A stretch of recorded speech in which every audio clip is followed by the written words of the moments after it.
Bonjour ma sœur Bertie, sois bénie.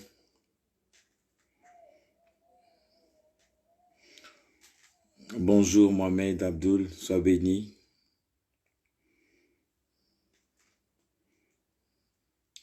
Bonjour le peuple de Dieu.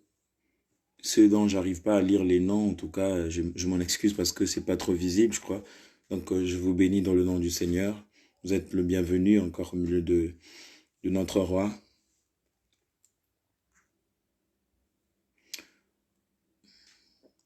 Bonjour Nop, Jonas, sois béni.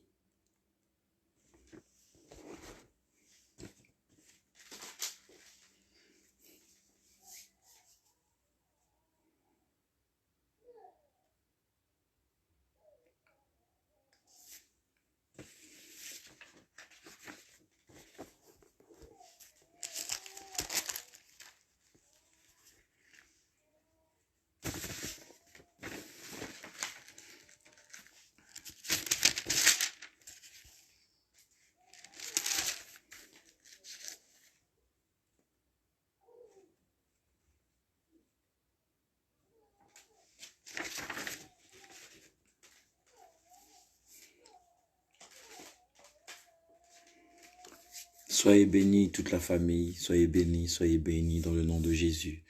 Toute la famille, je vous souhaite toutes les bénédictions possibles de la part de notre Seigneur Jésus-Christ, lui qui nous aime autant. Et je souhaite aussi le bienvenu et toutes les bénédictions de notre Seigneur, ceux qui viendront après. En tout cas, que Dieu vous bénisse. Que Dieu vous bénisse. Soyez bénis pour votre motivation, votre volonté, votre zèle. Dieu, il est très content de vous. Il est très content. L'Éternel est content de vous. Il est content de vous voir dans cette position. Il est content de vous voir dans cette marche-là. Il est très content. Et vous savez que la vie nous enseigne des choses. Tout ce qu'on fait est toujours pour une bonne cause. Et quand on donne, on reçoit toujours. Rassure-toi, tout ce que tu fais, c'est pour une bonne cause. Et le Seigneur aussi se souviendra de toi. Même s'il ne se souvient pas de toi au travers de ma prière ou au travers de la prière des hommes de Dieu. Mais au travers de ta foi, il se souviendra de toi. Ta foi suffit pour que tu puisses vivre la main de Dieu. Ta foi suffit. Ta foi et la détermination suffit dans ta marche dans le Seigneur et tu verras la gloire de Dieu. Il est 16h07, on ne va pas tarder, sachant que nous devons respecter aussi le temps. Il y a un temps pour tout, vous avez aussi des obligations et c'est pas aussi évident de midi, de 11h30 à 13h. Et vous avez que eu 2h30, si je ne me trompe pas, de repos. Et là, on a encore repris un moment de prière et de partage. C'est pas évident, je sais, mais on va essayer de gérer le temps pour que chacun de nous se sente bien dans sa peau, dans sa vie, dans sa maison. Alors, je vous resalue encore dans le nom du Seigneur notre Dieu. On va lire, on va commencer notre moment de prière par le pardon. Nous allons demander pardon à Dieu avant de le louer, avant de l'adorer. Il veut que nous soyons des véritables adorateurs, ceux qui l'adorent en esprit et en vérité. Mais nous allons s'apercevoir, on va essayer de se rendre compte que nous ne pouvons pas l'adorer avec nos fardeaux. Nous ne pouvons pas élever son nom sans pourtant que nous lui confessions nos faiblesses ou nos péchés. Alors, dans Actes des Apôtres, chapitre 3, le verset 19 nous dit « Repentez-vous donc et convertissez-vous pour que vos péchés vous soient effacés. » Actes des Apôtres, chapitre 3, verset 19. « Repentez-vous donc et convertissez-vous pour que vos péchés vous soient effacés. » On nous parle de la repentance et de la conversion afin que tous nos péchés nous soient effacés. Alors chacun de nous va se mettre dans la position de prière. Et ce qui viendra après, c'est pas grave, Dieu seul sait. Il est le maître des temps et des circonstances. Ce qui viendra après, c'est pas grave. Dieu est là et Dieu se souviendra aussi au travers de notre prière, au travers de notre repentance, le Seigneur aussi les pardonnerait. Donc on va pas tarder, on va rentrer dans notre moment de repentance et de reconversion pour que nos péchés nous soient effacés. Éternel Dieu des armées, nous venons encore dans ta présence implorer ton amour, ta bonté et ta miséricorde. Nous venons implorer ta faveur divine, car toi, tu es capable, Seigneur, de pardonner tout péché à tous ceux qui les confessent de tout leur cœur et de toute leur foi, éternel Dieu. Seigneur, nous avons péché contre toi, nous nous sommes éloignés de toi. Nous avons posé des actes qui ne t'ont pas plu, Seigneur. Nous avons désobéi, Seigneur. Nous avons marché contrairement à ta volonté. Mais à tes pieds, nous venons nous incliner, implorer ton pardon. Toi qui as le pouvoir de pardonner tout péché, afin que tu nous pardonnes. Seigneur, pardonne de cette grande famille, la maison du véritable. Pardonne aussi le noyau, Seigneur. Moi aussi, pardonne-moi, Papa. Et pardonne aussi tous les habitants de la terre. Seigneur, nous avions péché. Mais nous prions que ta grâce soit sur nous afin que tu nous accordes le pardon. Seigneur, nous venons nous reconvertir par toi en ton esprit, bien sûr. Parce que toi, Christ, tu as été crucifié. Tu es mort sur la croix pour la rémission de nos péchés, pour que tous nos péchés nous soient effacés. C'est pourquoi nous prions que ta conversion soit aussi la nôtre éternelle, que nous puissions nous convertir de toutes nos impuretés et que tout de nous devienne pur et que nos péchés nous soient effacés par l'agneau de Dieu qui ôte le péché du monde. Alors, agneau de Dieu, ôte le péché de ma sœur, ôte le péché de mon frère, ôte le péché du groupe Le Noyau, ôte le péché, mon péché, ôte le péché de toutes les personnes qui viendront plus tard, que tous leurs péchés leur soient pardonnés et ôtés dans le nom de Jésus-Christ. Amen. Bonjour la sœur Rosévaline, bonjour peuple de Dieu, bonjour tout le monde. On va commencer notre moment de prière par un chant que vous connaissez bien pour certains.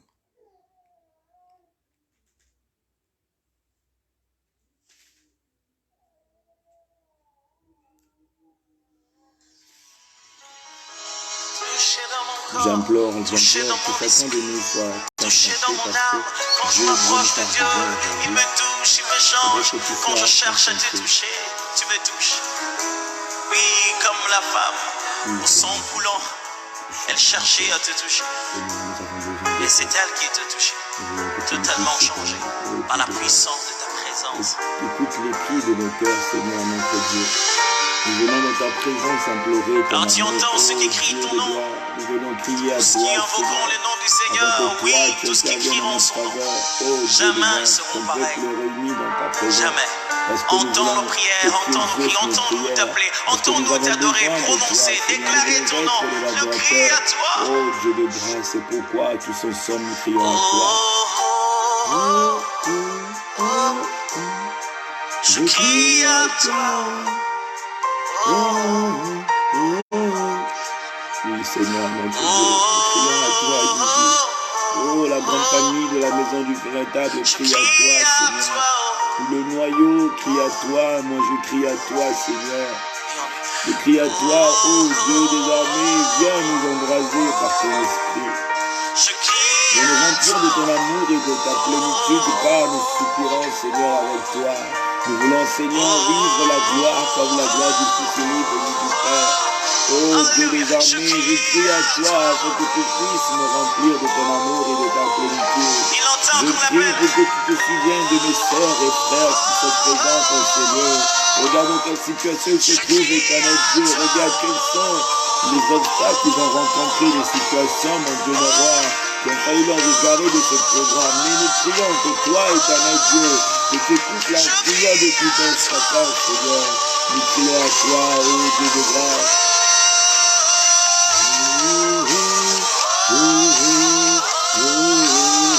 Je crie à toi, oh Seigneur, je crie à toi, Jésus.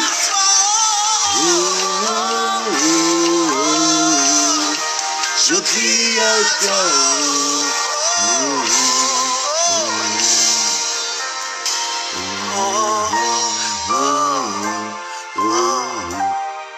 je crie à toi.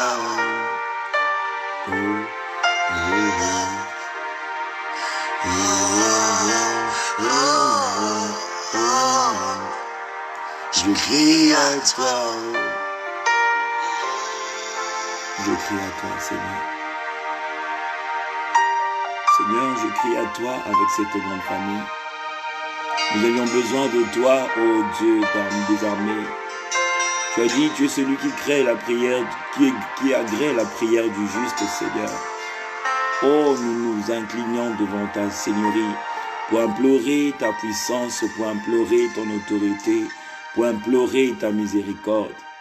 Tendre Père, tu as dit dans ta parole, venez à moi, vous tous qui êtes fatigués et chargés, car je vous donnerai du repos. Seigneur, le repos que tu nous donnes cet après-midi n'est pas comme celui que les hommes peuvent nous donner. Le repos que tu nous donnes, éternel Dieu, est la consolation. Le repos que tu nous donnes, Seigneur, est la joie. Le repos que tu nous donnes, c'est la paix, Seigneur. Le repos que tu nous donnes, Seigneur, c'est l'assurance. Le repos que tu nous donnes, c'est la victoire éternelle face aux épreuves. Le repos que tu nous donnes, Seigneur, c'est la couronne de gloire. Le repos que tu nous donnes, Seigneur, c'est la certitude. Le repos que tu nous donnes, Seigneur, c'est d'être plus que des vainqueurs par toi qui nous a aimés et qui nous aime encore aujourd'hui, Seigneur. Père de grâce, je remets ce moment entre tes mains. Seigneur, nous ne pouvons rien faire sans ton esprit de vérité. Nous ne pouvons rien faire sans ta présence. C'est pourquoi nous implorons, ô Dieu de grâce, que ton esprit de bonne volonté me soutienne. Que ton esprit soit au milieu de tes enfants. Que ton esprit dispose nos cœurs afin que nos cœurs soient comme des vases, Seigneur, qui vont recevoir, Seigneur, ce que tu as réservé pour nous venant du ciel. Tu l'as dit dans ta parole, cherchez d'abord le royaume des cieux et tout vous sera donné par-dessus. Seigneur, nous sommes maintenant dans cette position-là où notre regard est tourné vers l'Éternel, lui qui a fait le ciel et la terre. Nous élevons nos yeux vers toi, éternel Dieu, toi qui as fait le ciel et la terre, afin que tu nous fasses grâce pour que tes écluses des cieux, Seigneur, soient sur nous et que la faveur divine descende là où nous sommes, Seigneur. Alors dispose nos cœurs, dispose nos vies, Seigneur, dispose notre esprit, dispose notre âme, car nous ne voulons pas comment sortir comme nous sommes entrés, Seigneur, dans ce programme. Que chacun, Seigneur, reçoive une grâce particulière venant de toi, que chacun, Seigneur, soit touché, que chacun soit reconforté, que chacun soit consolé, que chacun soit encouragé, que chacun, Seigneur,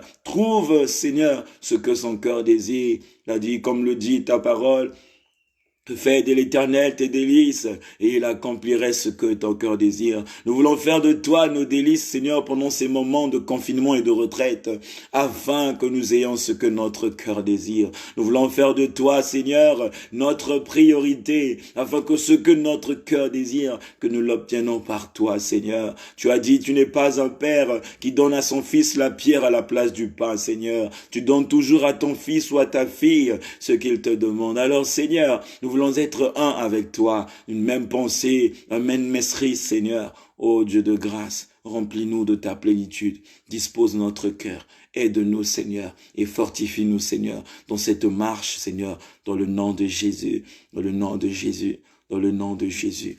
Amen. Que Dieu vous bénisse, la famille en Christ. Que Dieu vous bénisse. On ne va pas tarder. Que Dieu vous bénisse. Cet après-midi, je suis venu nous parler de Jésus-Christ. Cet après-midi, je suis venu nous parler de Jésus-Christ, tout en sachant que nous avions un thème qui parle de la repentance. Mais aujourd'hui, la repentance, on est en train d'expérimenter les dimensions de la repentance. Comme l'avait dit une fois la pasteur Diana, que dans la repentance, il y a plusieurs dimensions.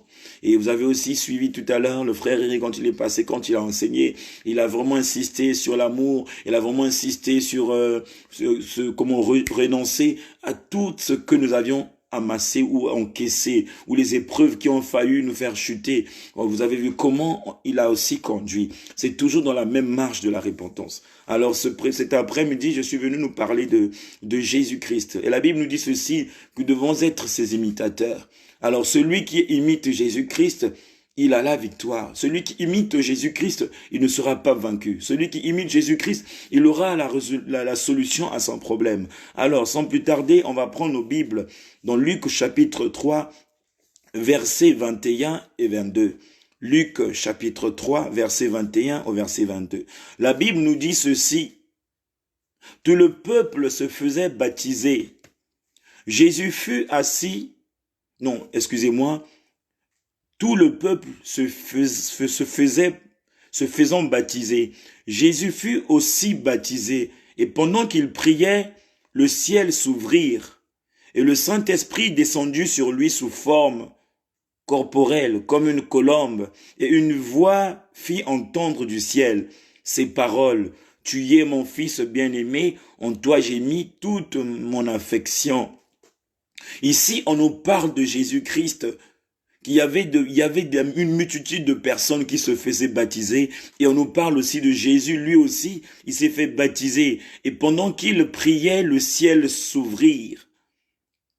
Là, c'est de Jésus-Christ, mais concernant, nous sommes ce peuple-là aussi qui est en train de se faire baptiser, et nous ne sommes pas seuls. Jésus aussi, il nous accompagne dans ce baptême-là, et c'est ainsi qu'une voix et on s'est fait entendre dans le ciel, où l'Éternel dit ceci, que celui-ci est mon fils bien-aimé, en qui j'ai mis toute mon affection. Le baptême, par rapport à notre programme, c'est quoi? Le baptême, c'est la parole de Dieu. Le baptême, là on nous parle du baptême, justement. Tu es en train de recevoir le baptême pendant ces moments. Tu es en train de recevoir le baptême de l'eau. Tu es en train de recevoir le baptême de l'eau. Je parle dans la dimension de la parole de Dieu. Jean a dit ceci: moi je vous baptise de l'eau, mais lui il vous baptisera de l'esprit. Alors aujourd'hui la parole de Dieu est cette eau vive. Aujourd'hui, la parole de Dieu est cette eau vive. Dès lors que tu es en train de plonger dans cette eau, dès lors que tu es en train de recevoir la parole, dès lors que tu es en train d'écouter l'évangile de l'Éternel, tu es en train de connaître aussi les eaux de baptême, selon l'esprit. Selon l'esprit, tu es en train de connaître les eaux de baptême. Alors, en rentrant dans les eaux de baptême, il faudrait que la voix puisse s'entendre dans les ciels concernant ton baptême, comme on l'a vu dans la parole, dans la vie de Jésus-Christ. La Bible nous dit ceci, que le ciel, une voix fit entendre du ciel. Ça veut dire que pendant que tu es en train de rentrer dans les eaux de baptême qui est la parole de Dieu, il faudrait qu'une voix puisse se faire entendre dans les ciels en disant que celui-ci ou celle-ci est ma fille bien-aimée. En toi, je mets mon affection. Il faudrait que dans les cieux, le baptême que tu es en train de connaître puisse faire renoncer une voix de l'Éternel qui va te reconnaître que celui-ci ou celle-ci est mon fils ou ma fille bien-aimée en qui j'ai mis mon affection. Peut-être que tu n'es pas encore arrivé dans cette phase-là. Ça va venir parce que la même Bible nous dit ceci, que me vaut la fin d'une chose aussi son commencement. Certainement une voix, ne s'est pas fait répandre dans le ciel, mais avant la fin de ce jeûne, une voix va parler pour ton baptême. Maintenant, ceux qui ont écouté la voix de l'Éternel qui dit, vois celui-ci ou celle-ci est ma fille ou mon fils bien-aimé, en qui j'ai mis toute mon affection. Je bénis le Seigneur pour toi aussi qui est dans cette position-là. Alors, qu'est-ce que cela veut nous dire? Cela veut nous dire que la parole que tu écoutes tous les jours, au travers les serviteurs, l'enseignement que tu es en train de recevoir, tu es en train de connaître les eaux de baptême selon l'esprit, je dis bien, selon l'esprit. C'est ce que l'esprit me dit de te dire. Tu es en train de recevoir les eaux de baptême. Et la même Bible nous dit ceci, celui qui boira de mon eau n'aura plus jamais soif. Tu es en train de connaître les eaux de baptême, qui est la parole de Dieu. Tu es en train de recevoir le baptême de l'eau selon l'esprit de Dieu. Alors, c'est normal que tu puisses remarquer ce que je vais t'expliquer après ce verset. On va passer toujours dans le livre de Luc, chapitre 4, du premier verset jusqu'au verset 6. Luc, chapitre 4, du premier verset jusqu'au verset 6. La Bible nous dit ceci, Jésus rempli du Saint-Esprit revint du Jourdain et il fut conduit par l'Esprit dans le désert, où il fut tenté par le diable pendant 40 jours. Et il ne mangeait rien durant ces jours-là. Et après qu'ils furent écoulés, il eut faim.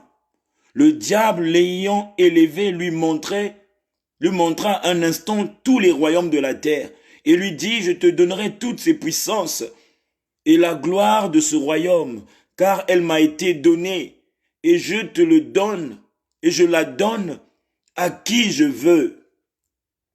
Ici, on nous parle de Jésus-Christ. Après le baptême, il a connu un moment de jeûne. Et toi aussi, c'est ce que tu es en train de faire pour que tu ne sois pas distrait dans la parole. Jésus, il a connu les eaux de baptême et après, il était dans un état de jeûne. Le baptême ici, c'est quoi? C'est la parole. Le jeûne, c'est quoi ici? C'est les prières que tu es en train de faire. C'est les sacrifices que tu es en train de faire. Alors, qu'est-ce qui se passe? On nous dit Jésus-Christ, il était rempli du Saint-Esprit. Ça veut dire que depuis que tu as commencé à jeûner, depuis que tu as commencé à recevoir la parole de Dieu, depuis que tu as commencé à prier, à faire des sacrifices, tu n'es plus comme tu étais. Tu es rempli du Saint-Esprit. Ça veut dire que pour ceux qui sont, il y en a d'autres qui sont remplis certainement du Saint-Esprit. Il y en a d'autres aussi qui ne sont pas remplis du Saint-Esprit, mais ils sont en train d'avancer pour qu'ils soient encore remplis pleinement du Saint-Esprit. Et on nous dit, qu'est-ce qui se passe? Jésus-Christ, lui, Dieu l'a ramené au désert. Le désert, c'est les moments que tu es en train de passer. Tu t'es privé de beaucoup de choses. C'est l'Esprit de Dieu qui t'emmène dans dans environnement, dans ces moments de sacrifice, dans ces moments de retraite. Tu t'es privé de beaucoup de choses. C'est ton désert. Et l'Esprit a parlé par quelqu'un. L'Esprit a inspiré les frères et sœurs aujourd'hui qui te conduisent. C'est le même Esprit qui est en train de travailler. Ils t'ont mené au désert pour expérimenter la gloire de Dieu que tu as reçue, pour expérimenter le baptême de l'eau que tu as reçu, qui est la parole de Dieu, pour expérimenter l'autorité de Dieu, pour vérifier est-ce que ta foi, elle est ferme ou c'est une foi morte. C'est pour voir est-ce que ta foi, tu l'as bâtie sur du roc ou si tu l'as bâtie sur du sable.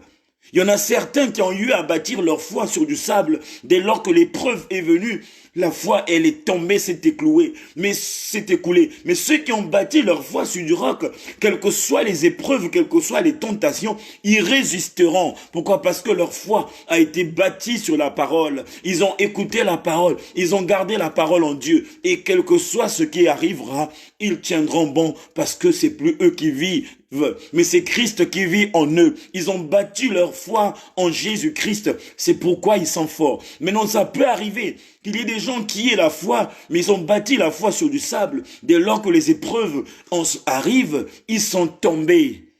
C'est pas si grave que ça, parce que Jésus-Christ lui-même aussi sur le chemin de la croix, il était tombé. Mais le plus important, c'est la destination. Le plus important, c'est la destination. Le plus important, c'est au mont Golgotha. Le plus important, c'est la croix. Le plus important, c'est là. Le plus important, c'est la destination. C'est pas là où tu es tombé, toi qui es tombé.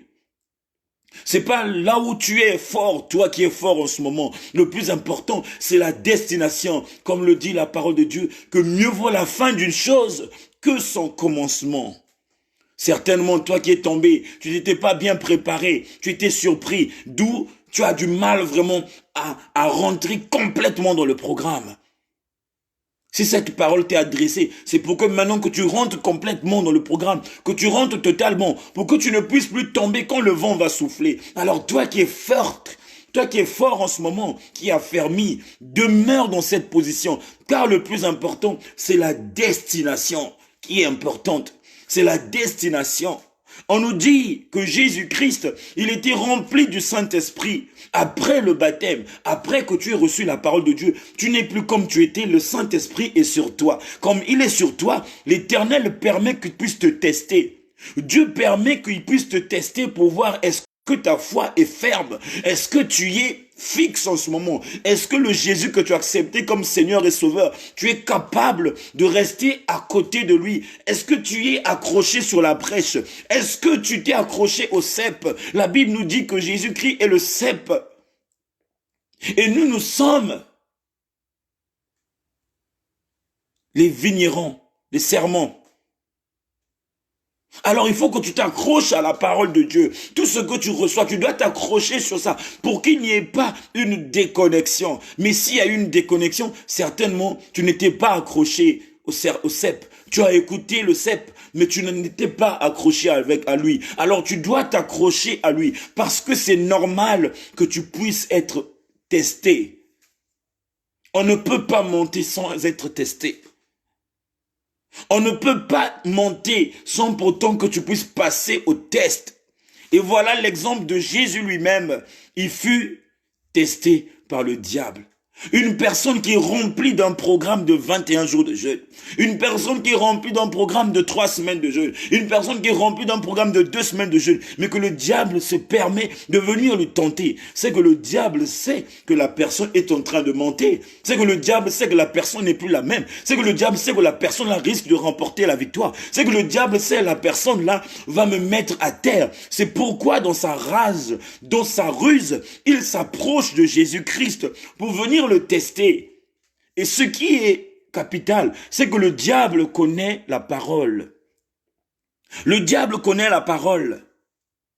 On nous dit ceci, il fut tenté par le diable pendant 40 jours. Donc les 40 jours, c'est les 21 jours que tu as connus de jeûne.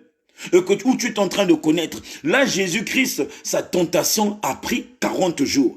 Toi, ta tentation, pour toi qui a commencé dès le premier jour, donc pendant toute la période du jeûne, ne réfléchis pas. Ça peut arriver que tu sois tenté tous les jours, ou chaque 3 jours, ou chaque 1 semaine, ou chaque 5 jours. Ça va arriver parce que c'est ça qui va te fortifier. C'est ça qui va te rassurer que le jeûne que tu es en train de faire est en train d'impacter, est en train d'apporter les choses, est en train de réparer, est en train de guérir. C'est-à-dire que c'est ça qui va te rassurer que oui, mon programme est en train d'aboutir. Même si tu ne vois pas dans les yeux, mais la tentation suffit pour comprendre que il se passe des choses dans les plans invisibles. Ta tentation que tu vis suffit pour que tu puisses croire que oui, mon jeûne est en train de produire du fruit dans ma vie, dans la vie des autres. C'est des signes qui vont te fortifier, qui vont te rassurer que oui, le jeûne là, ça marche, c'est bon. Et le diable est mal à l'aise. Donc toi qui es dans cette épreuve là, ne perds pas la foi. Car c'est par là que toi, tu vas vaincre l'ennemi. C'est par l'épreuve que toi, tu vas encore monter.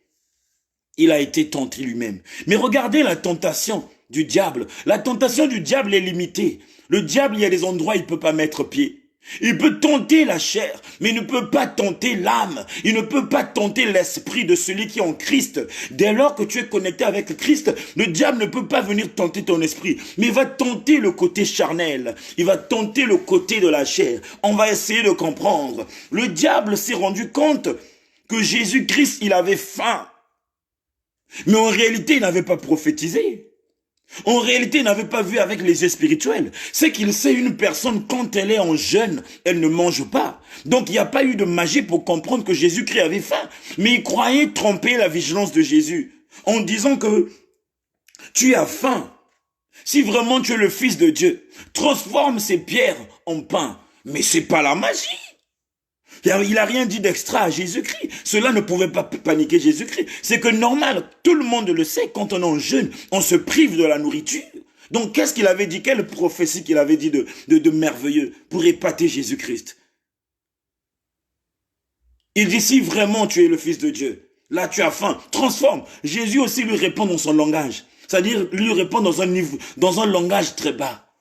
Que l'homme, je connais le verset, à cœur, c'est pourquoi je regarde pas en même temps. Donc, qu'est-ce que Jésus-Christ dit? Jésus-Christ lui dit, mais l'homme ne vivra pas seulement de pain. Le pain, c'est parfois le manger. Le pain, c'est parfois le désir du sexe pendant que tu es en période de jeûne. Le frère Eric vous a parlé de ça. C'est parfois le désir d'appeler les gens, comme d'habitude, ce que tu as l'habitude de faire. Tous les jours, tu appelles au moins 2 personnes, tu te mets à parler au téléphone pendant 30 minutes, 40 minutes, 1 heure. Parfois, tu ne dis rien de spécial. Mais dès lors que tu es dans le jeûne, tu as arrêté l'habitude, tu n'appelles plus trop les gens, tu es plus concentré dans ton programme, tu n'es plus trop dans la distraction. Et le diable, ça, il sait, parce qu'il sait que à chaque 9 heures ou à chaque 15 heures, tu es souvent en communication avec les gens. Comme il ne te voit plus en communication, qu'est-ce qu'il fait? Il viendra seulement te rappeler ce que tu fais habituellement. Il n'y a pas de prophétie. Parfois, dans ton cœur, un sentiment va naître. Ah, ça fait longtemps que j'ai pas appelé X. Il faudrait que je l'appelle. Et tu l'as appelé. Et quand tu l'as appelé, tu n'as même pas parlé du programme du jeûne. Tu n'as même pas parlé du programme de prière. Tu n'as même pas parlé de la repentance. Tu n'as même pas parlé du salut. Tu n'as même pas parlé des temps que nous passons qui sont précieux, qui nous aident à chercher la face de Dieu. Mais tu es tombé parce que tu t'ennuyais. Tu as oublié que tu es dans un programme et donc vous avez parlé des choses qui n'ont pas glorifié le nom de Dieu. Ça, c'est normal pour hier. Mais dès lors que la parole t'est adressée aujourd'hui, ça ne doit plus être normal. Il faudrait qu'à partir de ce soir, que tu changes. Au désert, il n'y a pas des amis. Au désert, il n'y a pas papa et maman. Au désert, il n'y a pas de l'eau. Au désert, il n'y a pas tout ce que tu as l'habitude. Le désert est un endroit où tu as que de l'air. Tu as que des petites plantes. Alors, quand on est au désert, on ne peut pas être en contact avec tout le monde. Quand on est au désert, on ne peut pas faire tout ce qu'on fait d'habitude. Il faudrait que tu sentes un changement, que je suis au désert. Là, Jésus-Christ nous montre maintenant comment lui, il était vraiment au désert. Parce qu'il était entré en esprit. Il était rempli de la plénitude du Saint-Esprit. Jésus-Christ fut tenté pour la première fois. Il a répondu au diable que l'homme ne vivra pas seulement de pain, mais de toute parole qui sort de la bouche de l'Éternel. Toi aussi, quand tu es en face d'une situation, ne réfléchis pas. Tu as ta Bible. Tu as les vidéos de tous les jours. Tu peux prendre ton temps pour aller revoir les vidéos que nous faisons, les directs que nous faisons. C'est pour t'aider à rester dans la parole. C'est pour t'aider de manger le pain de vie. Mais n'attends pas les heures de direct pour que tu sois connecté.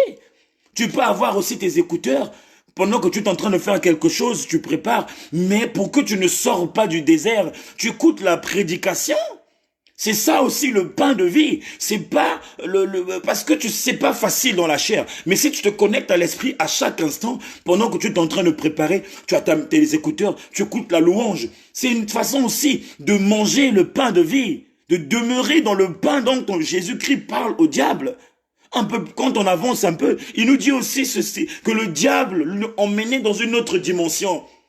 Verset 5, le diable l'ayant enlevé, lui montra en un instant tous les royaumes de la terre. Ça veut dire que la première tentation que Jésus avait connue, elle était d'abord faible. Le diable est monté encore dans une autre dimension de tentation. Il a ramené Jésus-Christ dans une autre dimension où le diable lui montre sa gloire. Et quand le diable lui montre sa gloire, la gloire terrestre, je ne parle pas de la gloire céleste, la gloire terrestre, il dit quoi à Jésus? Pourquoi il a montré? C'était pour séduire Jésus. C'était pour faire tomber Jésus. C'était pour impressionner Jésus-Christ. Mais le diable n'avait pas compris que Jésus-Christ, sa gloire n'est pas terrestre. Sa gloire est céleste. Jésus-Christ, son cœur n'était pas dans les choses de la terre. Son cœur était attiré par les choses célestes. Toi aussi, pendant ces moments de jeûne, tu as eu cette épreuve-là où tu t'es souvenu, on t'a payé de l'argent. Toi qui reçois des allocations, toi qui reçois le salaire, toi qui reçois des aides, tu as vu dans ton compte de l'argent est tombé. Et tout de suite, l'esprit te rappelle, l'esprit de mal te rappelle. Mais là, j'ai 1000 euros. Je dis, mais normalement, si je savais, là, j'allais faire ceci. C'est le diable qui commence à te montrer les choses qui ne sont que vanité. Mais tu n'es pas obligé de faire les courses en ce moment. Cet argent-là peut être dans le compte. Tu peux prendre une partie pour des premières nécessités. Mais une autre partie, quand c'est pour des choses qui ne glorifient pas le nom de Dieu en ce moment, ça ne sert pas. Laisse ça dans le compte, ça peut te servir. Tu ne sais pas ce qui va venir le lendemain. Mais tu commences à paniquer, tu commences à te souvenir d'Amazon, de ces discounts, tu commences à te souvenir de tout ce que tu veux. Parce que l'esprit de dépense commence à t'animer. Il commence à te dire, ouais, il faut que tu achètes ceci. Comme ça, après le confinement, voilà. Mais c'est le diable qui te montre la gloire. Mon frère, ma sœur, c'est le diable qui te montre cela pour te distraire parce qu'il veut pas que tu puisses sortir vainqueur dans le programme. Parce que l'argent est arrivé, tu commences à te tromper, tu commences à te perdre. Reste dans le programme. Même s'il y a l'argent dans ton compte, fais l'essentiel, la maison si tu veux, le manger si tu veux. Mais ce qui n'est pas important pour l'instant, laisse l'argent tranquille. Tu es dans un programme. Le diable, il va te rappeler ces choses pour que tu sors. Parce que après, tu vas dire, mince, faudrait que je montre. Quand je vais sortir, la toute dernière chaussure qui est... Là, il t'emmène vers les gloires, sa gloire, le diable. Mais reviens. Jésus-Christ dit quoi? Il lui dit ceci. Car il m'a été donné. Non, ça c'est le diable qui parle. Mais Jésus-Christ dit quoi par rapport à ce que le diable lui dit? Il dit, Jésus lui répondit, il est écrit, tu adoreras le Seigneur ton Dieu et tu ne serviras pas, tu lui serviras lui seul. Là, Dieu, Jésus-Christ dit au diable, tout ce que tu es en train de m'inspirer, tout ce que tu es en train de me montrer, c'est pas ça. Moi, je te dis ceci, tu adoreras le Seigneur ton Dieu et tu le serviras lui seul. Ça veut dire qu'il y a des gens qui sont attirés par des choses mondaines, qui sont attirés du matériel. Ils adorent pas Dieu. Le fait que tu es dans la convoitise des choses mondaines, le fait que tu es dans la convoitise des choses qui ne sont que vanité, automatiquement tu es en train d'adorer le diable sans pourtant que tu ne t'en rendes compte. Parce que là, Jésus-Christ répond à la lumière de la parole. Il répond par rapport à ce que Satan dit. Quand il lui montre les gloires, les autorités, toutes ces choses-là, il lui dit ceci, que tu adoreras le Seigneur. Donc ça veut dire qu'il n'y a que Dieu que tu dois adorer. Ce que tu me montres, tu veux que je m'intéresse à ça pour que je puisse adorer le diable. Il a refusé. Un peu plus loin, il dit quoi? Il dit ceci, que tu serviras ton Dieu lui seul. Ça veut dire que je ne peux pas être au service de ces choses-là parce qu'il y a un seul Dieu que je dois servir. Toi aussi, dans ce programme-là, on te dit, tu n'adorerais pas d'autres dieux. Le matériel, c'est des dieux. La convoitise, c'est des dieux. Les richesses, c'est des dieux de la terre. C'est les dieux qui nous ramènent vers la chute.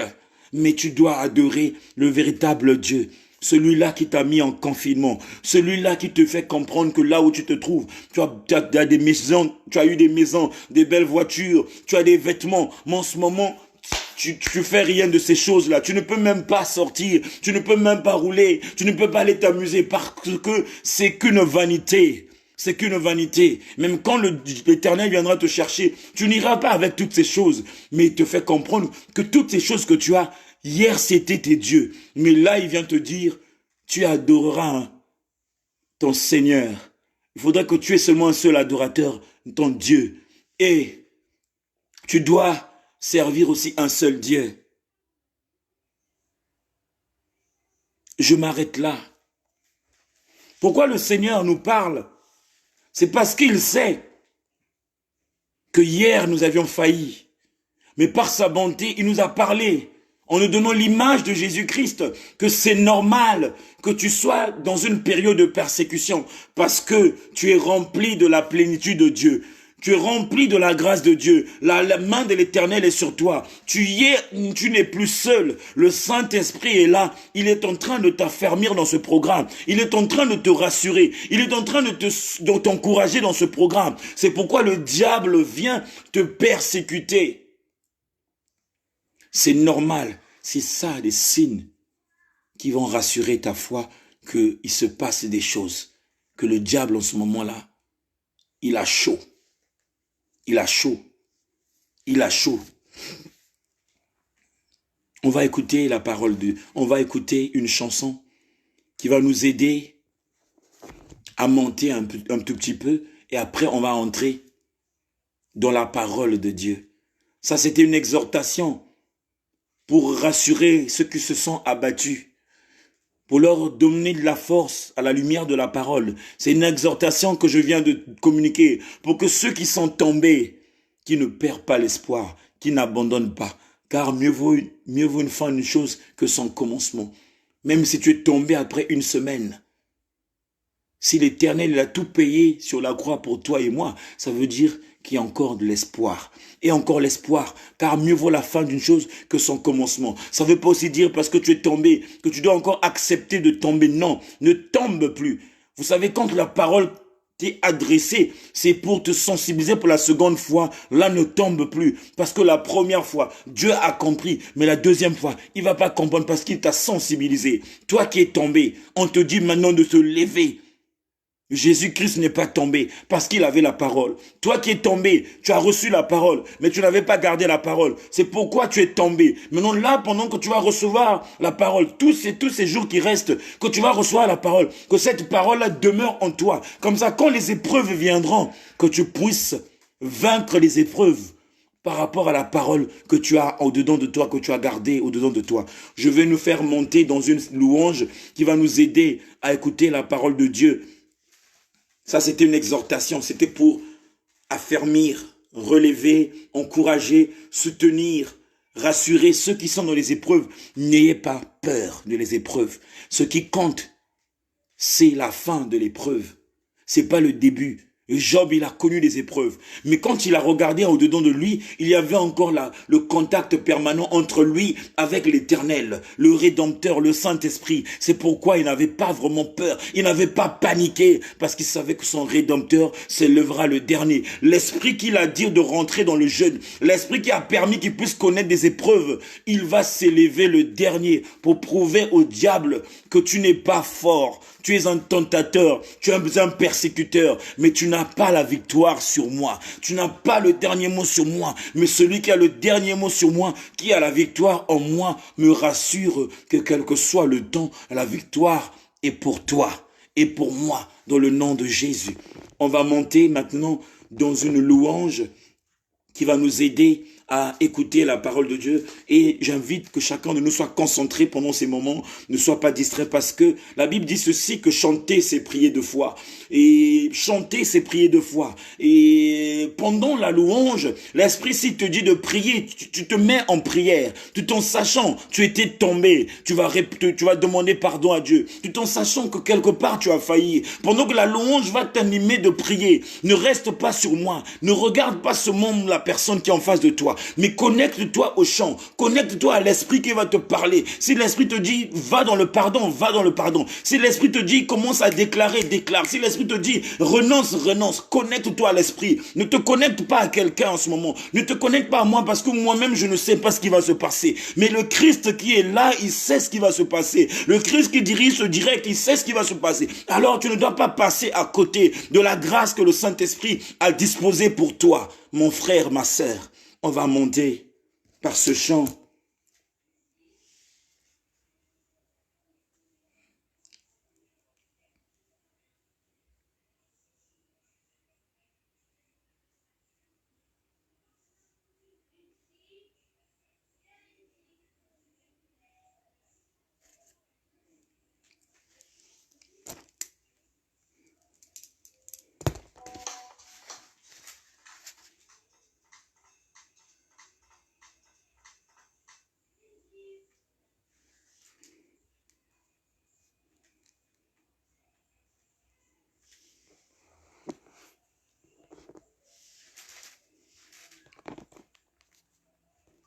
Reçois de moi le parfum Qui démie la beauté de ton nom, mon âme. m'est perdu, je veux n'être qu'à toi.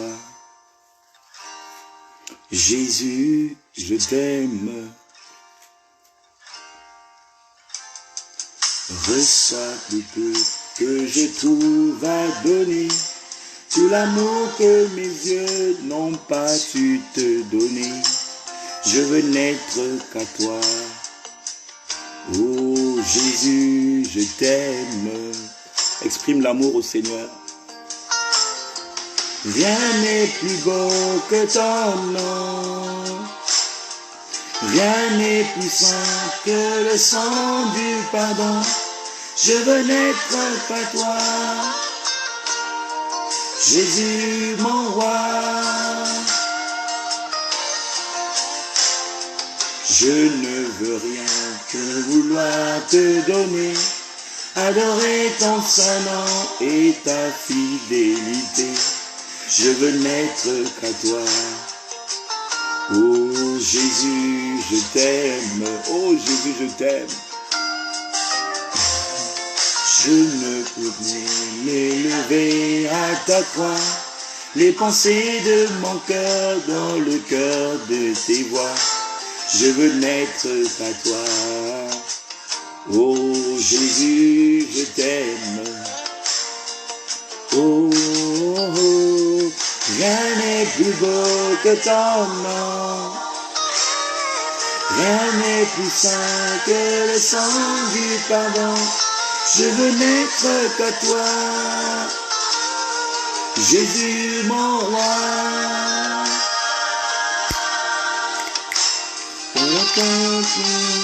Oh Dieu de gloire, rien n'est plus beau Seigneur que toi.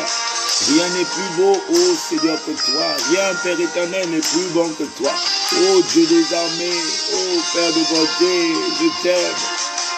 Je t'aime Seigneur, je t'aime mon roi. Père éternel, là où je suis tombé, tu connais Seigneur. Là où j'ai failli, oh éternel Dieu, tu connais. Oh Seigneur, là où j'ai pas compris Seigneur, tu connais. Là où j'étais faible, tu connais Seigneur. Mais rien n'est plus beau que le sang de l'agneau. Oh Dieu de gloire. Ton sang, Seigneur, est si pur pour purifier tes enfants. Ton sang est si pur pour nous purifier. Ton sang est plus beau pour nous sanctifier. Oh Dieu de gloire.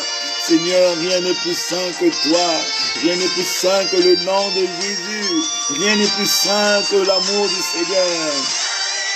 Pour que ton nom, rien n'est plus saint que le sang du pardon. Je veux n'être qu'à toi. Je veux n'être qu'à toi.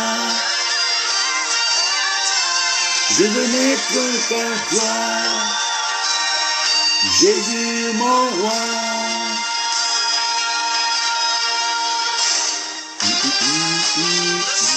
Oh, reçois l'adoration. L'adoration. Tu es le roi de gloire, notre victoire. Digne es-tu Seigneur, Emmanuel. Reçois l'adoration. Tu es le roi de gloire, notre victoire. Digne es-tu Seigneur, Emmanuel. Dieu de lumière élevé dans les cieux, rempli de grâce et de paix, environné de louanges et de feu, gardien de l'éternité. Pourquoi quitter ce palais de bonheur pour sans douter ses misères? Par quel amour le chemin de ton cœur ont su trouver nos prières? Reçois l'adoration, tu es le roi de gloire. Entre victoire, digne es-tu Seigneur, Emmanuel. Reçois l'adoration, tu es le roi de gloire. Entre victoire, digne es-tu Seigneur, Emmanuel. C'est cette fois ton cœur est à montrer. Je veux puiser mon secours sur le chemin que ta vie a tracé. Je marcherai chaque jour. Garde mes yeux au près de ce monde. Garde-moi près de ta croix. En ces lieux saints où mon âme est féconde, d'humilité et de joie, reçois l'adoration. Tu es le roi de gloire, entre victoire. Digne es-tu Seigneur, Emmanuel. Reçois l'adoration, tu es le roi de gloire, notre victoire. Digne es-tu, Seigneur, Emmanuel. Éternel Dieu, reçois l'adoration, Seigneur. Seigneur, nous sommes tes enfants. Tu es là, tu nous as révélé ton amour par ce chant. Cet amour, éternel Dieu, qui nous invite de passer à table avec toi, pour soupirer avec toi, Seigneur, pour profiter de tes grâces et pour nous donner, Seigneur, ce que nous méritons. Seigneur, que ces moments soient sous ton contrôle et l'esprit que nous avons reçu comme étant les adorateurs, nous t'avions adoré en esprit et en vérité. Nous osons croire que tu es là au centre de cette réunion, au centre de cette table éternelle. On est là, tu es là avec nous, Seigneur. Père, dispose nos cœurs. Dispose aussi ton serviteur que tu t'es choisi toi-même. Qu'il soit ce canal, Seigneur, qui sera une source de bénédiction pour ton peuple. Qu'il soit le canal que toi-même, Seigneur, que tu vas utiliser, mon Dieu, pour répondre à quelqu'un, pour fortifier, pour relever, pour orienter, pour délivrer, pour bénir, pour guérir et pour enseigner tes enfants, éternel Dieu. Seigneur, que la chair de ton serviteur se taise, que son intelligence disparaisse, que sa sagesse aussi disparaisse, mais tout ce qui viendra de lui vienne de toi.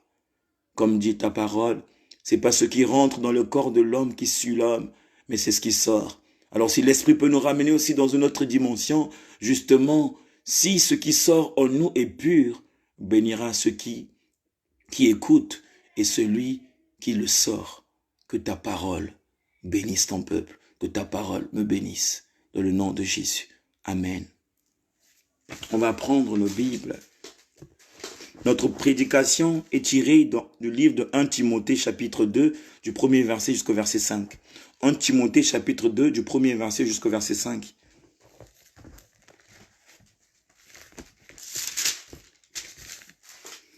« 1 Timothée chapitre 2, du premier verset jusqu'au verset 5. J'ai intitulé le thème le sous-thème, c'est un sous-thème de la prédication. La prière pour tous. Ce verset nous parle de la prière pour tous. Ta prière, ma prière. La prière de tous les frères et toutes les sœurs du noyau de la maison du véritable. La prière de toutes les personnes qui sont jeunes. Ceux qui ont commencé au début, ceux qui sont venus bien après. Ta prière. La prière de tous.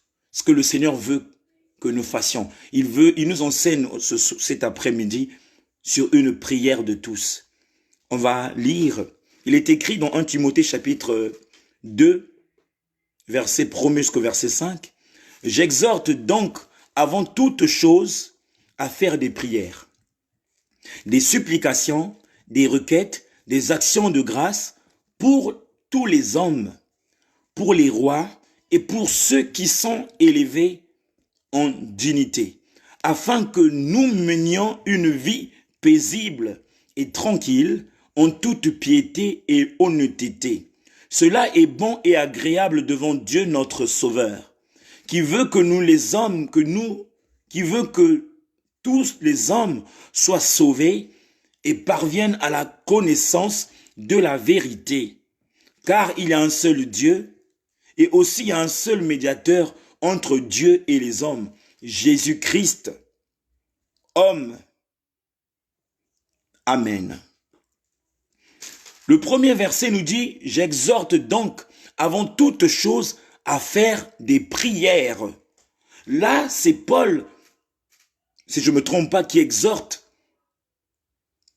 ce peuple croyant. La parole, elle est faite pour tout le monde. Cette parole ne venait pas de Paul. Mais c'est une parole qui venait de Dieu parce que la Bible nous dit que au commencement était la parole. La parole était avec Dieu et la parole était Dieu. Donc, dans le serviteur de Dieu, une parole a été révélée qui venait de Dieu. Et cette même parole aussi nous est révélée pour nous cet après-midi. Que j'exhorte donc avant toute chose à faire des prières. Ça nous parle, toi et moi, ma sœur. Avant toute chose, nous devons faire des prières. avant de manger, tu dois prier. Toi qui n'avais pas l'habitude de prier avant de manger, tu dois prier. Pourquoi tu dois prier? Parce que tu ne sais pas ce qui peut arriver pendant que vous êtes à table. Tu ne sais pas ce que peut causer les aliments que tu manges. Tu ne sais pas la personne que tu as invitée à table avec toi, ce qu'elle peut faire pendant que vous êtes ensemble en train de manger. C'est pourquoi avant de manger, là je donne un exemple, pour la prière, quand on est en face d'un repas, tu dois prier avant de manger. Pourquoi? Parce que la prière est une puissance. La prière est une autorité. La prière est un remède qui peut détruire les œuvres du diable. Alors, dans l'obligation, Dieu te donne une obligation. Avant de manger, tu dois prier. Avant de sortir, tu dois prier. Pourquoi tu dois prier? Parce que tu as appris qu'il y a quelqu'un qui était chez lui qui est sorti et qui a fait un accident. Mais toi, tu es sorti, tu es rentré sain et sauf. C'est par la grâce de Dieu. Mais ça ne veut pas dire que tout le temps tu aurais la grâce. Il faudrait que tu aies une vie de prière, que tu puisses remettre ton chemin quand tu sors entre les mains de l'Éternel. Pour que tu ne puisses pas seulement vivre par la grâce de Dieu, mais que tu puisses vivre par la plénitude de Dieu. La grâce, elle est différente avec la plénitude. La plénitude, c'est la bénédiction. La grâce, c'est quelque chose de partiel. La grâce, c'est quelque chose de partiel. Tu peux perdre la grâce. Mais la bénédiction, c'est la plénitude de Dieu. Quand tu es rempli de la bénédiction, si tu es rempli de la plénitude, tous les jours, tu y es au point. Mais la grâce, c'est quelque chose de partiel pour un temps. C'est comme un petit mandat. Mais quand tu es rempli de la plénitude, de la bénédiction, tu es en sécurité à vie. Parce que la prière que tu fais avant de sortir sécurise toute ta journée. Demain aussi, si tu veux sortir, tu pries. Ça veut dire que tous les jours, tu seras en sécurité. Là, je parle aux maris, aux couples, ceux qui sont mariés. Même avant de faire les rapports sexuels, toi qui es là, tu dois prier. Parce que on nous dit ceci, ceux qui sont unis par le lien du mariage, les deux forment une seule chair, une même chair. Un même esprit, justement. Mais un même esprit à vérifier, parce qu'il y a parfois dans la vie des couples, il y en a parfois la femme qui prie, il y en a parfois l'homme qui ne prie pas. Soit c'est l'inverse, soit c'est le mari qui prie, la femme ne prie pas. Mais l'homme, toi, tu te plains beaucoup sur le comportement de la femme, ou la femme, tu te plains beaucoup sur le comportement de ton mari. Mais la parole de Dieu aujourd'hui t'éclaire, que tu sais que vous partez en intimité, même s'il n'entend pas tes paroles, ou elle n'entend pas, au-dedans de toi, tu peux prier. Tu dis, Seigneur, que mon corps devienne ton corps, que mon corps soit sanctifié par ton esprit, afin que tout ce que je veux que je puisse changer dans la vie de mon mari, puisse changer pendant qu'on va aller ensemble en intimité. La prière n'a pas de frontières. La prière n'a pas de barrière, même dans les rapports sexuels. Toi qui es marié, il y a le lien du mariage qui est là. Il y a le lien du mariage. Tu pries. Et quand tu vas avec ton homme, lui, il va aller dans d'autres dimensions. Dans les dimensions des sentiments, des émotions, où la femme va aller dans une autre dimension. Mais l'esprit que tu as pleuré, la prière que tu as faite, va toucher son esprit et va incarner ce que tu as demandé au-dedans de lui. Au fur et à mesure, tu vas remarquer, ton homme va commencer à changer, ou ta femme va commencer à changer. Pourquoi? Parce que tu as intercédé avant de faire les rapports avec lui. Tu as demandé de l'aide du Saint-Esprit de Dieu. Il va habiter ton corps comme mon mari. Il va susciter son autorité au-dedans de toi. Dès lors que vous irez ensemble, il va se passer des choses dans son esprit. Et il va commencer à changer petit à petit. C'est la clé que je t'ai donnée. Toi qui ne connaissais pas. C'est une clé. Je donne encore un exemple. Tu dois prier. Quand tes enfants vont à l'école, tu dois prier pour tes enfants. Tu dois prier. Pourquoi tu dois prier? Parce qu'il se passe des choses à l'école que nous ne voyons pas. Il se passe des choses dans les écoles que nous ne voyons pas. Parfois, nos enfants sont influencés. Je donne un exemple. Tu imagines un enfant qui a un maître, un homme. Et cet homme-là, c'est celui qui lave les enfants. Et toi, ta fille, c'est un homme qui s'en occupe, qui prend soin d'elle. Mais il peut abuser de l'enfant avec les petites touches de doigts. Ou la femme qui s'occupe de ta fille, elle peut être lesbienne. Ceux qui sortent entre elles, elle peut se mettre à toucher l'enfant pendant qu'il lave ton enfant. Mais toi, tu ne sais pas. Pourquoi? Parce que tu es ignorant de ce qui se passe à l'extérieur. Mais dès lors que tu pries, tu remets ton enfant entre les mains de Dieu avant qu'il parte à l'école, ils sont en sécurité. C'est-à-dire qu'il sera parmi les enfants qui seront épargnés de ces influences qui vivent dans les écoles. La discrimination, le racisme, tout ce que nous connaissons, tes enfants seront épargnés parce que tu remets la vie de tes enfants dans la prière. Toi qui es la femme, ton mari, ça fait des mois qu'il cherche du travail qu'il ne trouve pas. Tu es là en train de crier sur lui. J'en ai marre, je suis fatigué de payer les factures. Mais ça ne sert pas de te plaindre. Arrête de pleurer, arrête de te plaindre. Il est écrit, avant toute chose, de faire les prières. Prie pour ce problème. Parce qu'il y a un esprit qui est là. Pour que cet esprit puisse se quitter, il faudrait que toi tu sois en prière. C'est pas normal. Il a la volonté de se lever, d'aller chercher, ne trouve pas. C'est parce qu'il y a un esprit qui est là. Toi, femme, tu dois prier pour son problème. Toi, l'homme, tu dois prier pour son problème. Justement, vous êtes faites pour être ensemble, pour se supporter les uns les autres, pour se soutenir aussi spirituellement. Mais tu attends qu'il fasse ses propres efforts. Et voilà, tu commences à sourire. Ah chérie, on t'a payé. Ah chérie, merci pour les cadeaux. Non, non, non, tu dois contribuer dans la prière. En toutes choses. Je ne vais pas te prendre beaucoup d'exemples, sinon le temps, on risque de ne pas gérer le temps. Donc il y a plusieurs exemples. Même aussi pour ton enfant qui veut se marier, même aussi pour ton enfant qui est en train de préparer son code. N'attends pas à la veille du code pour te mettre en prière. Dès lors que ta fille t'annonce que maman, je suis en train de préparer mon code, dès lors que tu apprends, tu dois déjà commencer à prier. Parce que la réussite existe, l'échec aussi existe. Mais toi, tu dois dire, je ne veux pas que mon enfant puisse connaître l'échec. D'accord, tu ne veux pas, mais ça ne doit pas s'arrêter par la bouche. Il faudrait que ce soit un sujet de prière pour toi. En toute chose, faites des prières. Il y a plusieurs sujets, tu vas prendre des exemples. Même pour le corona, même pour tout ce qu'il faut. La prière. En toute chose, faites des prières. Je vais avancer. On nous parle maintenant des prières de supplication. Les prières de supplication, c'est pas tout le monde qui fait les prières de supplication. Une personne qui connaît la relation qu'il a avec le Seigneur, il fait peu les prières de supplication. Pourquoi? Parce que il sait ce qu'il mérite dans sa prière. Et il sait ce qu'il ne mérite pas. Ce qu'il ne mérite pas dans sa prière, quand il demande au Seigneur, il est obligé de faire les prières de supplication. Mais quand il se demande quelque chose, quand il regarde sa vie déjà témoigne ce qu'il mérite. Il ne va pas faire les prières de supplication. Il va dire, c'est papa, tu m'as promis. Et avant la fin du mois, je veux avoir ceci. Il va prier avec certitude. Il va demander, c'est comme s'il imposait à son père. Parce que c'est son papa. Parce que c'est ton père. Et tu sais ce que tu as et tu reconnais comme son fils, comme sa fille. Tu as le droit de lui dire, papa, en tout cas, je ne vais pas attendre. Avant la fin de ce mois, moi, je veux recevoir. Tu peux parler comme ça parce que tu te reconnais comme étant fils ou fille de Dieu. Mais toi qui es en train de demander une chose que tu ne mérites pas vraiment parce que tu sais que tu t'es éloigné de Dieu. Là, la prière, on te parle de la prière de supplication. Tu dois implorer la faveur divine.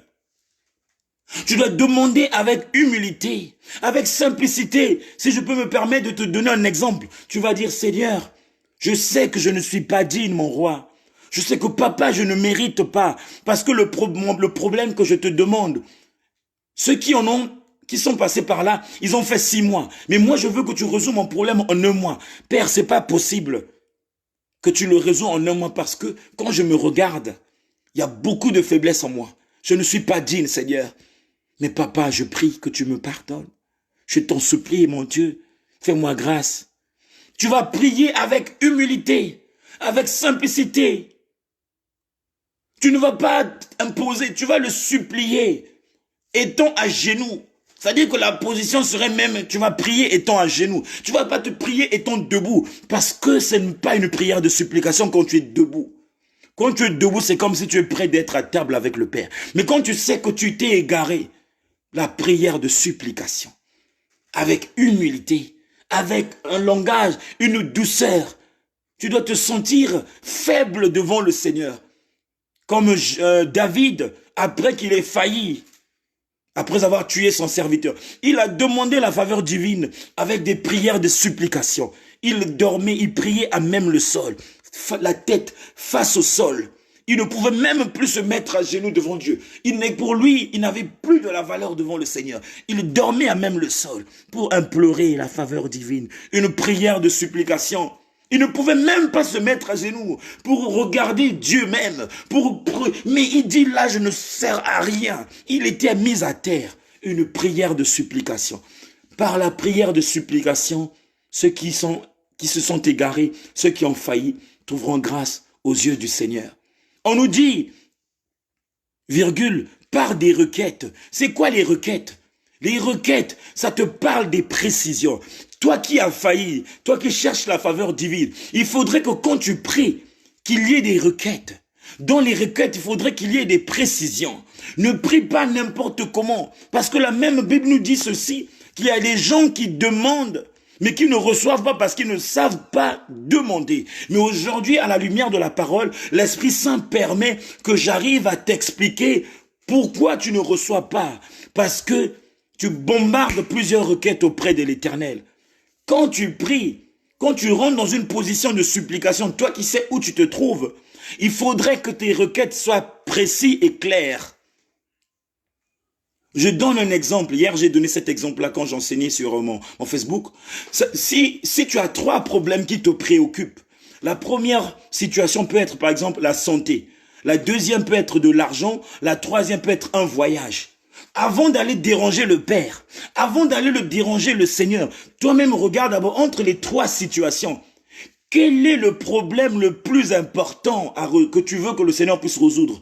Je crois que c'est la santé. Parce que si tu dis, Seigneur, je veux la santé, l'argent et le voyage, c'est sûr, tu risques de ne rien recevoir. Soit tu vas recevoir le voyage, mais tu vas faire un voyage avec ta maladie, avec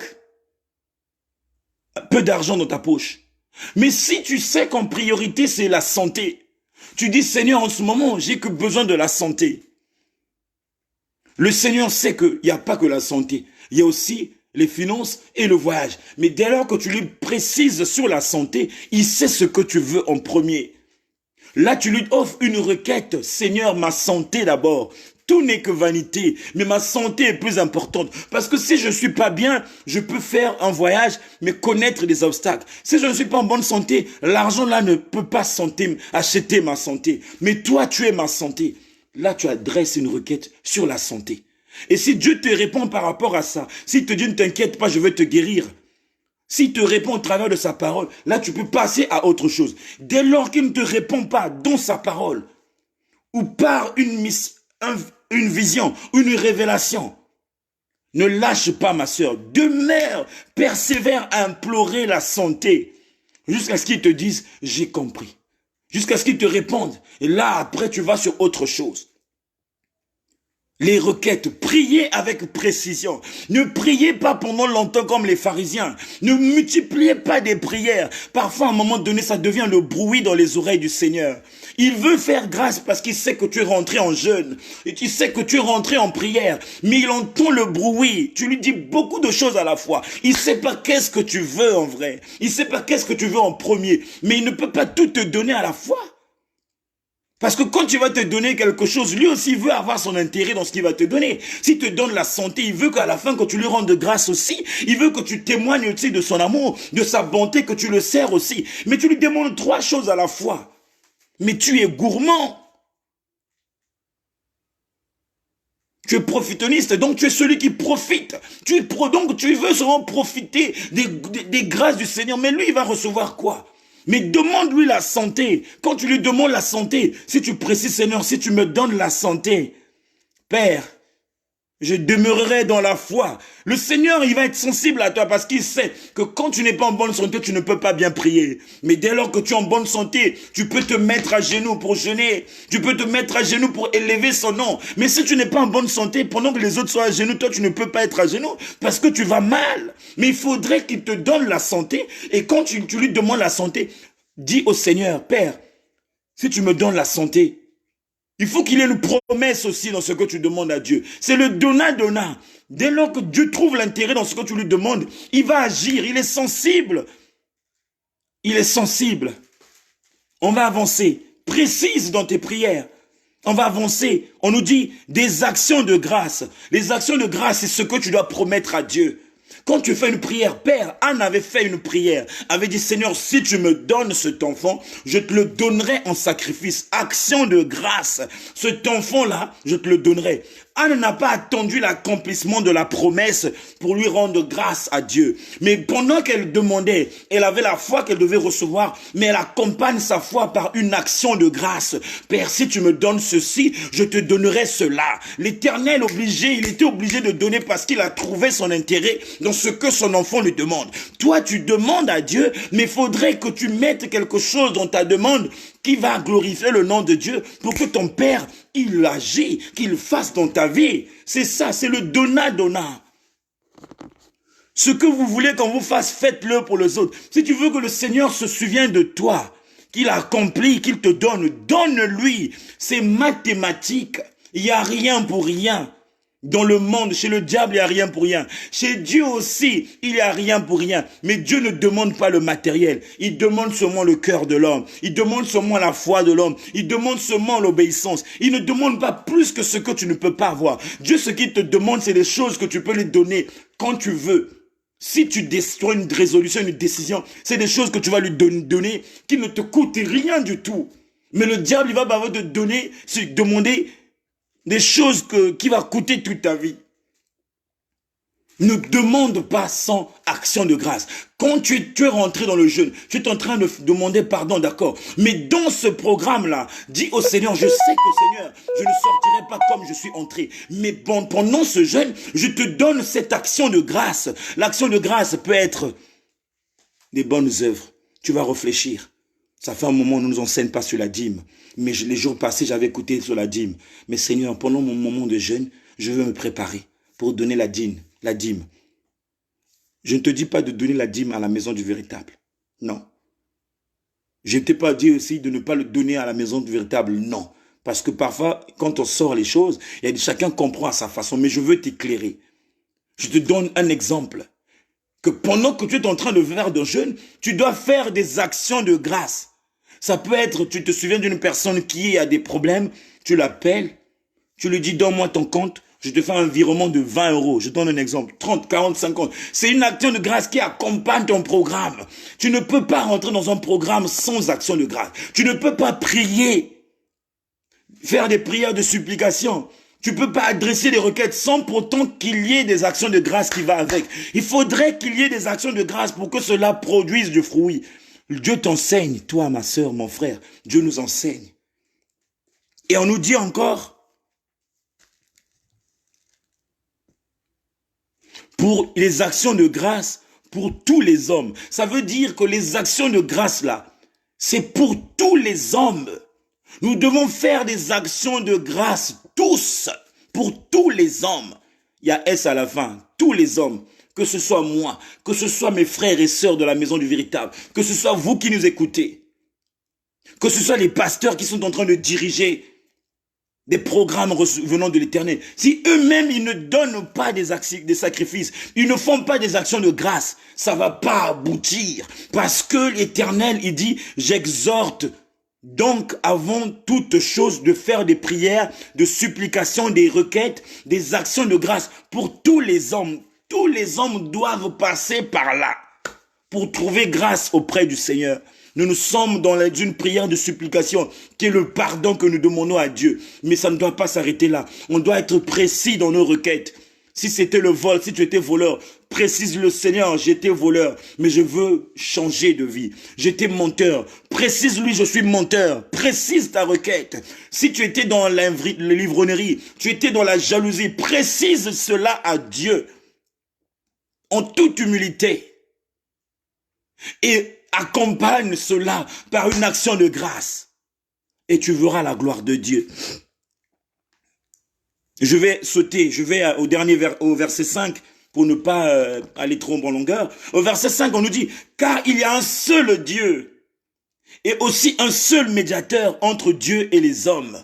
Ça veut dire, on te rappelle tout ce que tu demandes. Il faudrait que dans ton esprit, que tu puisses garder qu'il y a un seul Dieu. Donc, quelles que soient les épreuves que tu peux rencontrer pendant ces moments de jeûne et prière, pendant les moments que tu adresses les requêtes auprès de l'Éternel, auprès de ton Dieu, garde dans ton esprit qu'il y a un seul Dieu. Il n'y a pas de Dieu. Ça peut arriver que tu puisses faire un rêve, où dans le rêve, on te fait vivre des choses qui ne sont pas normales. Quand tu te réveilles, renonce à ça. Dis qu'il y a un seul Dieu. Le Dieu que moi je prie ne peut pas m'emmener dans les rêves de mari de nuit, ou dans les rêves de femme de nuit. Le Dieu que moi je prie ne peut pas m'emmener dans une dimension de jalousie, ou de convoitise, ou de l'injustice. Là, tu dis à cet esprit-là qu'il y a un seul Dieu. Tu dois retenir ça dans ton esprit qu'il y a un seul Dieu, quoi qu'il arrive, même si quelqu'un vient te décourager, dans ton esprit, souviens-toi de cette parole, qu'il y a un seul Dieu, il n'y a pas deux dieux. Le Dieu que tu es en train de suivre dans le jeûne, ce Dieu-là, il accomplira, il va te relever, il va te fortifier, il va te consoler, il va te faire du bien, parce qu'il est le seul Dieu, celui qui a l'autorité sur toutes choses, il a le pouvoir sur toutes choses, il a déjà vaincu le diable qui t'a persécuté, il a déjà vaincu les mauvais esprits qui te persécutent. Il y a 2000 ans, ils ont été vaincus. Alors, ce Dieu qui est le seul et l'unique que tu dois adorer en esprit et en vérité, souviens-toi de lui dans toutes les épreuves. Souviens-toi de lui, car il y a un seul Dieu et aussi un seul médiateur. Qui est ce médiateur? C'est Jésus-Christ qui est descendu sur la terre, qui a pris tout pour nous, qui a souffert. Lui, il nous a libérés de la malédiction. Il nous a libérés de la condamnation. Il nous a libérés de tout ce qui ne glorifie pas le nom de Dieu. C'est ton médiateur.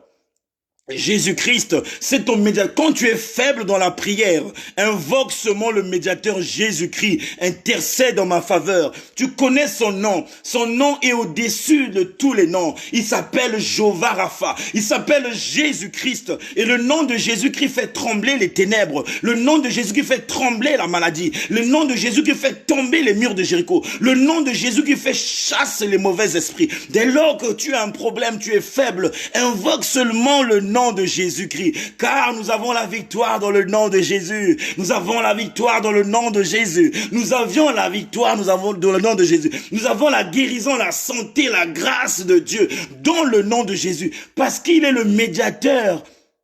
Notre médiateur. Jésus-Christ est le médiateur entre Dieu et l'homme. Donc quand tu en fasses une épreuve, tu sais que ça fait un moment tu cherches la face de Dieu. Mais les obstacles qui sont là, qui se sont présentés pendant ton période de jeûne, n'aie pas peur mon frère, n'aie pas peur ma sœur. Invoque le médiateur. Je te rappelle son nom, il s'appelle Jésus-Christ.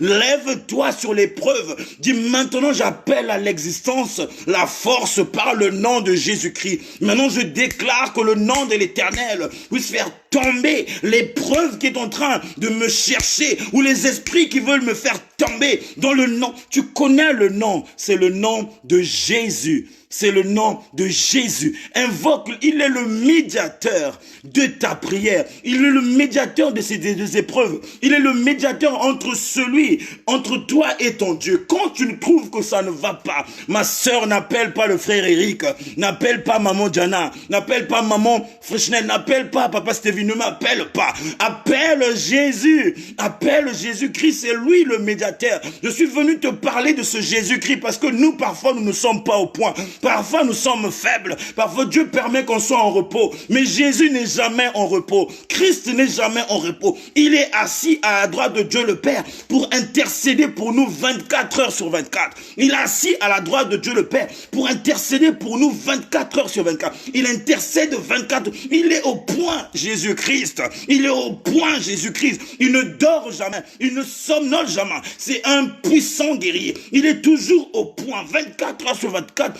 Jésus-Christ est en activité. Il est en service. Ne cherche pas à appeler quelqu'un parce que le temps que la personne puisse se répandre, le diable peut faire des dégâts dans ta vie. Mais appelle le médiateur qui est Jésus, Jésus-Christ. Ma sœur, tu as certainement des situations là où tu te trouves. J'ai même vu un message tout à l'heure dans le groupe d'une sœur qui a des problèmes. Mais quand j'ai lu le message, l'Esprit de Dieu m'a dit ceci: demande de cette sœur-là d'invoquer le nom de Jésus, d'invoquer le nom de Jésus. Elle attend certainement qu'on puisse la répondre, elle attend qu'on puisse prier pour elle. Mais il y a quelqu'un qui va mieux prier que nous, c'est Jésus. Il est assis à la droite de Dieu le Père, la Bible dit. Il est l'intercesseur par excellence. Lui, quand il prie, les choses se font à l'instant. Lui, quand il se lève, les marabouts tombent, les œuvres des mauvais esprits tombent, les ténèbres tombent, la maladie tombe, les condamnations tombent. Il est l'intercesseur par excellence. Je suis venu te parler de Jésus. Je suis venu te parler de Jésus. Je suis venu te parler de Jésus. Reçois Jésus maintenant. Reçois Jésus maintenant. Reçois Jésus maintenant là où tu te trouves. Qu'il soit ton médiateur. Qu'il soit ton médiateur. Jésus-Christ. Il n'y a qu'un seul Dieu. Dis à l'épreuve. Et quand tu trouves que ça va pas, ne cherche pas un homme.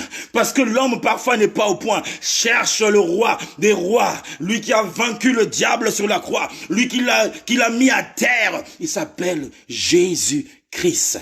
Le médiateur par excellence. L'intercesseur par excellence. Il est un bon intercesseur. Quand Jésus qui prie, imaginez, il ne dit pas deux mots. Il dit seulement, il a dit au diable: arrière de moi Satan. Le diable est parti. Mais les apôtres, ils étaient en face des mauvais esprits. Quand ils ont commencé à dire au nom de Jésus-Christ, je vous sortez au nom de Jésus. Il y a des esprits qui ont demandé: mais qui es-tu? Ça veut dire que l'homme n'est pas parfait. Mais Jésus est la perfection parfaite. Jésus qui, quand il parle seulement, on ne peut pas poser la question: qui es-tu? Parce qu'il est le créateur de toutes choses. Il a l'autorité sur toute domination. Il a l'autorité sur les ténèbres. Alors, je te donne la clé. Tu as reçu certainement aujourd'hui 3 clés.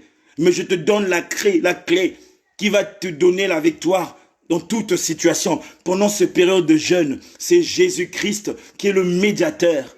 C'est Jésus-Christ qui est l'intercesseur par excellence. C'est Jésus-Christ qui est la solution à ton problème. Avant que l'homme intervienne, lui, il intervient. C'était ça, la parole. La parole que le Seigneur nous a donnée. C'est une parole qui a été adressée à toutes les personnes qui se sentent faibles en ce moment. Elle s'adresse plus à toutes les personnes qui se sentent faibles en ce moment.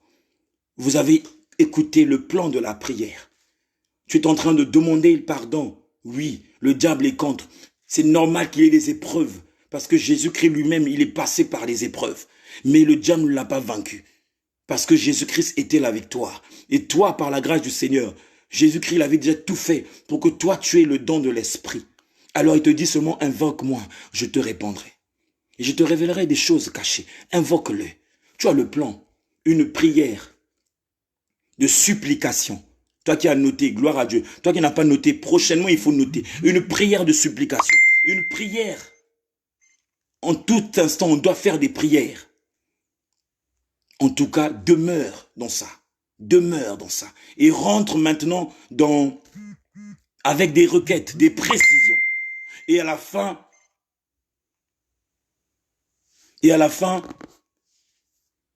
rentre dans des précisions et j'étais où? Avec précision, et je t'ai parlé d'un seul Dieu et du médiateur. Et de médiateur. Donc en tout cas, tu as l'orientation de ta prière, tu as la réponse à ta prière. Toi qui es dans les problèmes, toi qui es persécuté en ce moment, garde la foi, car Dieu existe. Le médiateur est là à tes côtés. Invoque-lui, il te répondrait. On va demander pardon à Dieu pour toutes nos erreurs. Éternel Dieu, nous te demandons pardon là où nous avons failli. Nous n'avions pas compris. Mais là, tu nous as parlé, tu nous as donné une orientation. Seigneur, pardonne-nous pour toutes les erreurs que nous avions connues. Là où nous sommes tombés, tu connais. Mais nous prions que ton nom soit sanctifié, que ton règne vienne et que ta volonté se fasse pendant ce moment de jeûne. Père, merci. Aide-nous dans cette dimension de repentance, que nous puissions sortir victorieux dans le nom de Jésus. Nous allons remettre ces moments de prière entre les mains de l'Éternel. Que l'Éternel, notre Dieu, nous fortifie, nous donne la force et que nous soyons victorieux. Pendant que nous prions, nous allons aussi penser aux autres qui sont faibles en ce moment, mais que la grâce du Seigneur soit avec eux.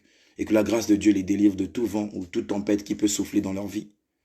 Tendre Père, je te bénis pour ces moments précieux que nous venons de passer dans ta présence.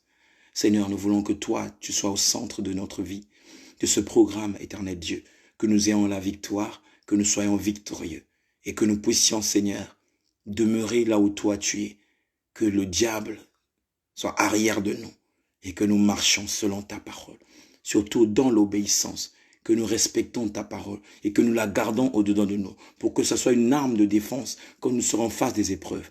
Merci pour la précision du médiateur Jésus-Christ qui est là à nos côtés 24 heures sur 24. Merci Seigneur notre Dieu. Souviens-toi de tous les habitants de la terre, quelles que soient les épreuves qu'ils peuvent rencontrer, que la délivrance soit sur eux, protège-les par ton sang. Nous prions aussi pour le noyau de la maison du véritable, que nous soyons unis par un même esprit et par l'amour véritable de notre Dieu le Créateur. Souviens-toi aussi de cette famille qui s'est rassemblée en ton nom, que chacun puisse recevoir une grâce particulière venant de toi. Souviens-toi de leur maison, bénis-les, protège-les, délivre-les et que leur maison soit remplie de ton sang dans le nom de Jésus-Christ. Dans le nom de Jésus-Christ, dans le nom de Jésus-Christ. Alléluia, alléluia, alléluia. En tout cas, je vous aime, restons unis dans la foi. Christ est notre sauveur. Christ est notre sauveur. Christ est notre sauveur. Il est notre sauveur. Garde la foi, garde la foi, garde la foi. Ne perds pas cette foi, garde cette foi. Que le diable ne te vole pas la couronne que tu as reçue pendant ces moments. Garde cette foi-là, garde cette foi. Sois ferme, garde-la, car nous avons la victoire. Et nous aurons aussi la victoire dans le nom de Jésus-Christ. Je vous souhaite une excellente fin d'après-midi. Que Dieu vous garde et vous bénisse. Votre frère, on se dit à bientôt. Au revoir. Merci, maman Natacha. Vous aussi soyez bénis.